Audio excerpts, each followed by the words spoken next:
Hello, welcome. This is Laura Alameri, and the topic today is on the best real estate markets for wholesaling and why.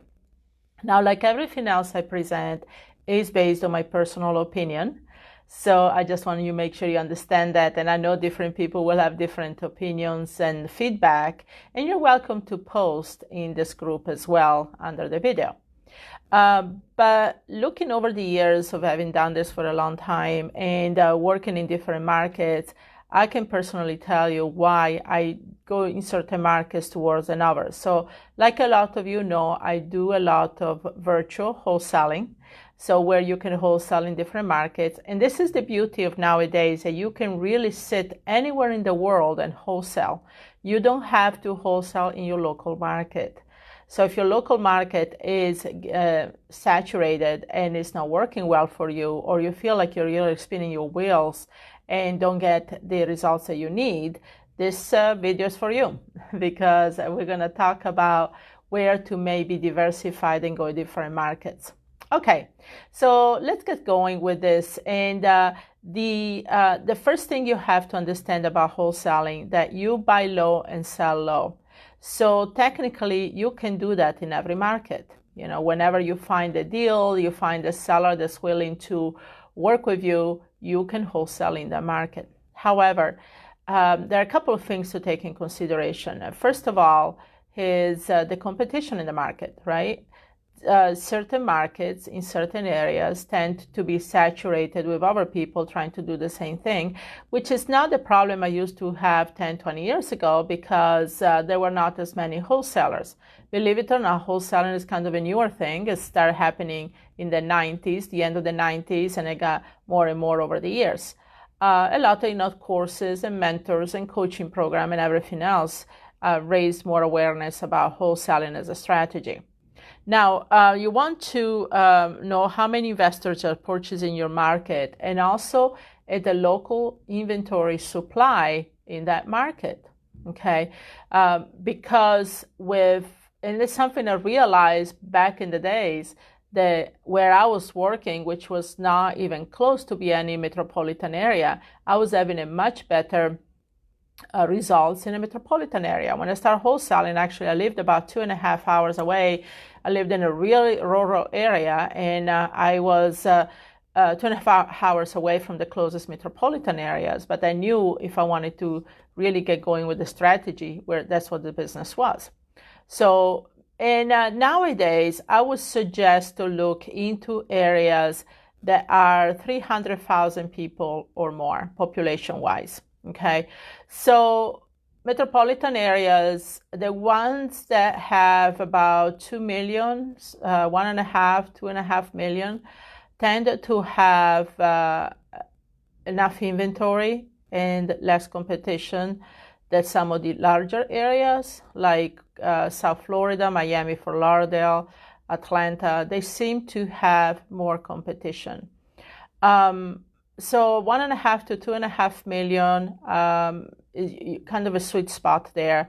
Also areas where you have 300,000 people. Like right now, for example, I'm exploring several cities that happen to have the name Springfield.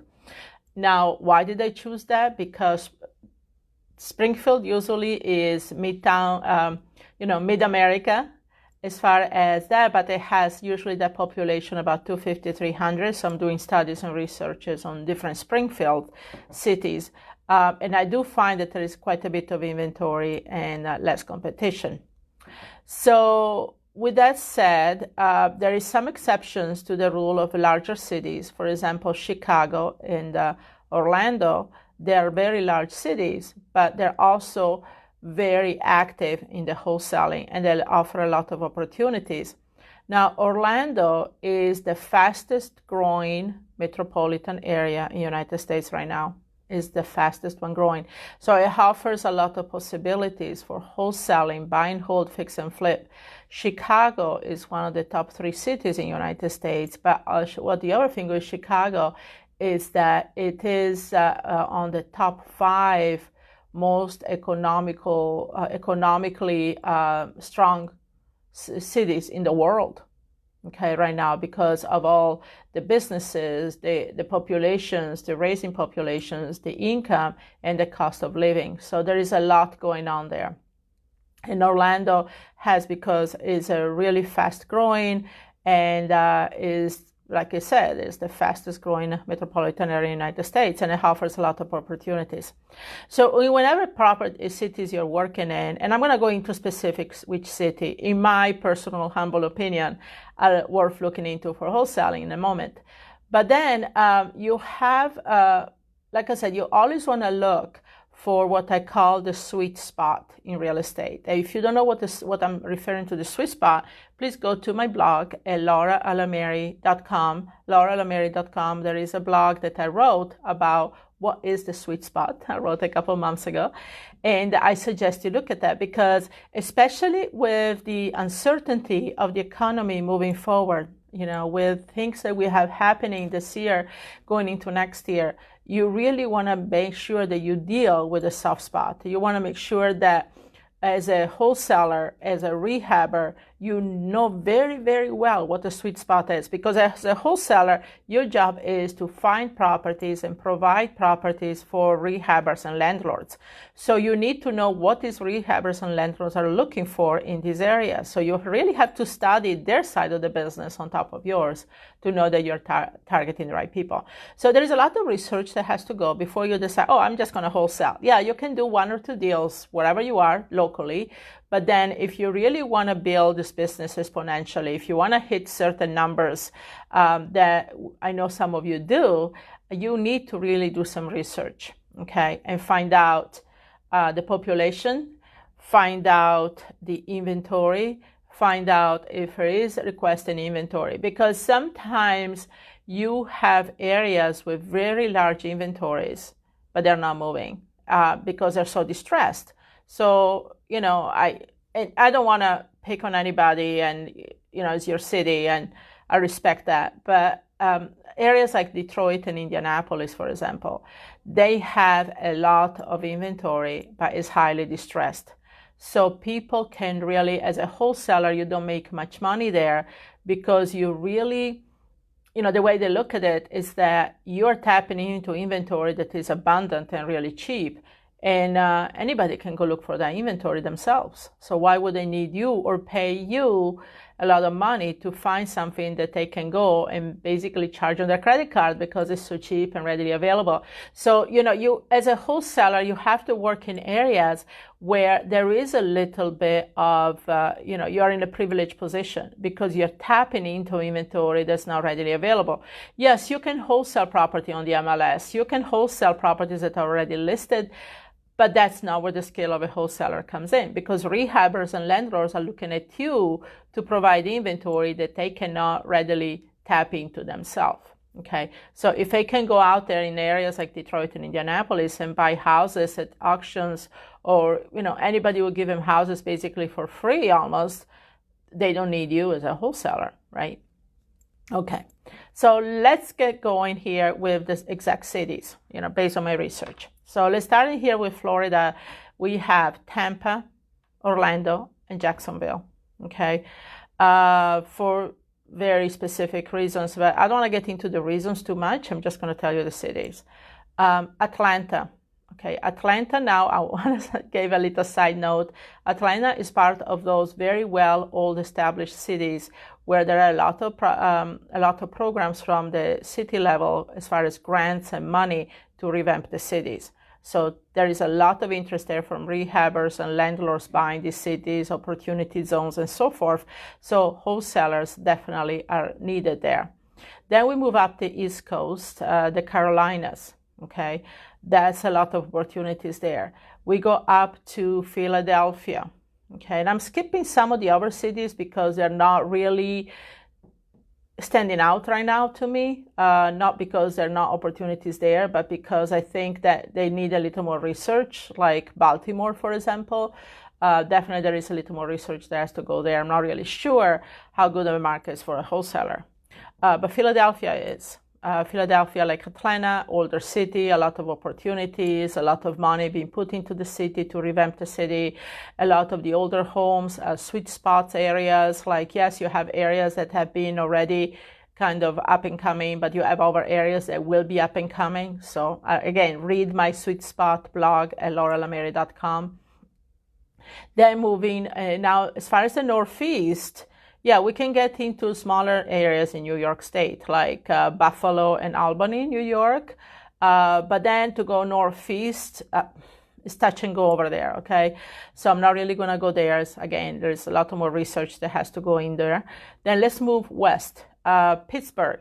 Now, Pittsburgh is better than Indianapolis and Detroit. However, I would be very careful. There is a lot of plenty inventory, a lot easy to put properties under contract as a wholesalers, but you have to study. There are different pockets in Pittsburgh where there are requests of buyer and sellers. And I'm going to tell you at the end of these cities that I'm going to talk about how you do this research. Okay, so stay tuned. So then we're moving from Pittsburgh, we're going to the Ohio. So Ohio, we have the cities that start with C, coincidentally, Cincinnati, Cleveland, and Columbus. Those are the three that stand out because there is a lot of activity there. There are a lot of rehabbers. There is a lot of landlords looking for property. So as a wholesalers, you can definitely be of service providing those. Then we move into, like we talked about, Indianapolis, and Indianapolis, not wholesaling city. So don't do it there. And then we're going to St. Louis, Kansas City. Yes, definitely wholesaling. I've been wholesaling personally in St. Louis since I started wholesaling almost 30 years ago. It's good supply and demand, good city, about 2 million people, the greater metropolitan area. There's enough going on there. Same thing with Kansas City. They're kind of twin cities in that respect. Then we go Chicago. Chicago is a lot of things going on. You have 11 million people. You have nicer area, newer area, older areas, city involvement. You have places that are getting turned around. You have low entry point as far as purchases for buy and hold. You have low entry points for wholesalers, plenty of supply and inventory. So yeah, definitely a lot of sweet spots. So Chicago. Milwaukee, Wisconsin is kind of the same as St. Louis and Kansas City, around that level. Now we're moving south. Nashville and Memphis are more, they're being historically more for buy and hold. However, there is needed for supplies of properties, and those do very well for wholesalers. Then we go down to Texas. Texas is historically a very safe market for real estate. Even during the recessions, seem like they're their own little country. They don't really have the big jumps, ups and downs that the rest of the country have. So Dallas, Houston, San Antonio, great markets. You can't go wrong. Now we're going into towards west. Okay, now there are smaller cities like El Paso. And then you have some areas like Albuquerque, those cities. And then you have Denver. Now, Denver is a really interesting market because there is a lot of higher-end luxury real estate over there, and there is a lot of money in Colorado right now. So it's always been historically where you can actually do, if you're looking to do luxury real estate where you wholesale higher-end homes, Denver is definitely the market to go. There is a lot of demand and supply, and there are a lot of people that move into Denver with a lot of money, lose their homes. I don't know why. There is a lot of foreclosures in higher-end homes, but there is a lot of opportunities. Now, going west, the only places west, and the West Coast, like California and up the coast, is really touch and go there. There's a lot of different things you have to contend with. But Phoenix, Las Vegas, and Spokane, Washington, those stand out as a lot of opportunities for wholesalers, okay? California, you have to understand the market, and same thing with Hawaii. There are opportunities in Hawaii. I was in Hawaii. I actually started in real estate in Hawaii back 33 years ago. So I know Hawaii really, really well. And I know Hawaii offers a lot of opportunities for real estate, especially rehabber, fix and flip, and wholesalers. You have to really, and it's not really as hard as people think. But there is a lot of older homes, older subdivisions, and you really need to know what you're doing. But the thing is, it's really a good place. That's where I started in real estate, did a lot. I did some wholesaling there. Before I knew that was wholesaling, I basically assigned contracts, and then I did fix and flips. And was honestly, that's where I made most of my money before I moved it back to the mainland and started investing here. Now, how do you do this research? So these are, and then there is the smaller cities. Like I said, I'm looking into some Springfields right now. Somebody was asking me the other day, what about Birmingham, Alabama, with Jackson, Mississippi? There are a lot of those cities that are not the bigger cities, but there is a lot of opportunities there. So yes, there are some cities, remember, 3,000, 500,000 people or more. It's worth looking into doing some research. And this brings me to the point of the research. What research should you do? Well, first of all, you want to see the amount of inventory. Okay, so it's a matter of going on the MLS, or if you have to Zillow, although I would suggest a little more accurate, probably the MLS, and find out how much is active on the market right now and how many properties have sold over the last 6 months. Now, because of the economy being the way it is right now, I would suggest you go 3 months and really look if there's enough data there to give you what is happening, because 6 months, the data might be skewed in a way that 6 months ago things were much different than now. So I will go up 90 days, 3 months. You want to look at the amount of inventory. You want to look at active. You want to look at the sold. And more specifically, how many of the sold property have been sold for cash. So let's say that you look in certain zip codes. And again, first of all, go read the blog on the sweet spot. So, within, okay, so you're telling me I should go to, Philadelphia. But what areas in Philadelphia? Well, go read the sweet spot blogs. They will explain you more what I'm intending by that. So now you pinpoint the sweet spots. Now you go do research on those sweet spots. So you pull up the zip codes and see how many have actually sold in the last 90 days, how many have sold for cash. Okay, so if 100 properties have sold, how many have actually sold for cash? And as a wholesaler, you want to be 20 to 25% or better. And then, and how many days on the market, and how long have they stayed on the market. And so the thing is, if the property sold for 100 properties sold and 30 sold for cash, and their asking price was $200,000, and most of them didn't have a big, $200,000, maybe they sold anywhere from $180,000, $190,000 to $200,000, or even more than the asking price. That's a good market, and the days on the market were probably no more than 60 days or so.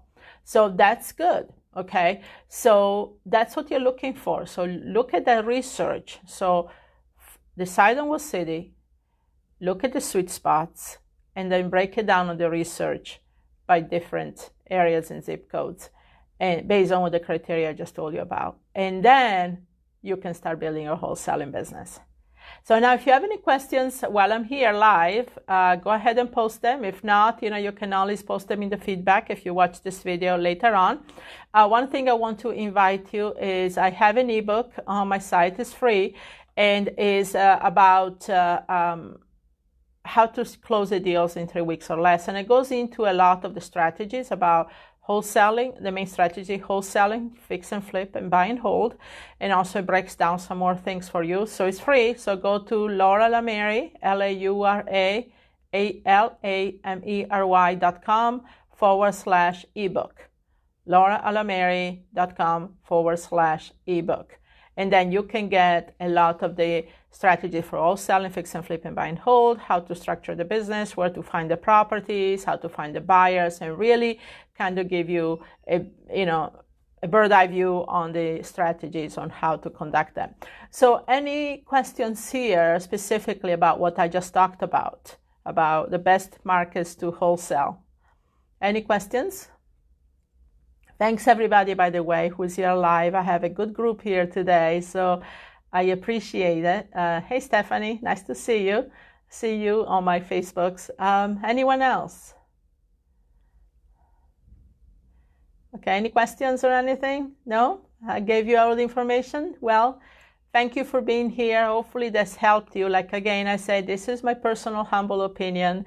I do wholesale virtually with my daughter, and so I do understand that some markets are more competitive than others. So I'm always looking at better markets to do, because by the same efforts that we have in doing certain markets, we get much more results in other markets. So why not? Especially now today with all the technology and the way the business are established, and people being very open to this. This is, great. You don't have to be stuck in the same market.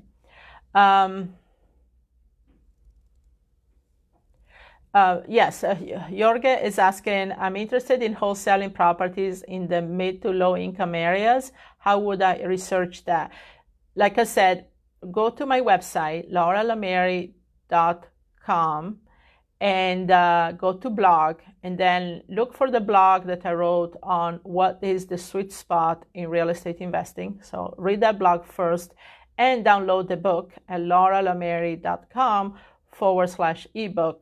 And you get a lot of information there, okay? So thanks. Thanks, everybody. Dale, Tyree, Holly, thanks for being here and supporting this Facebook Live. And I will come back with another topic next week. Thank you. Have a good day.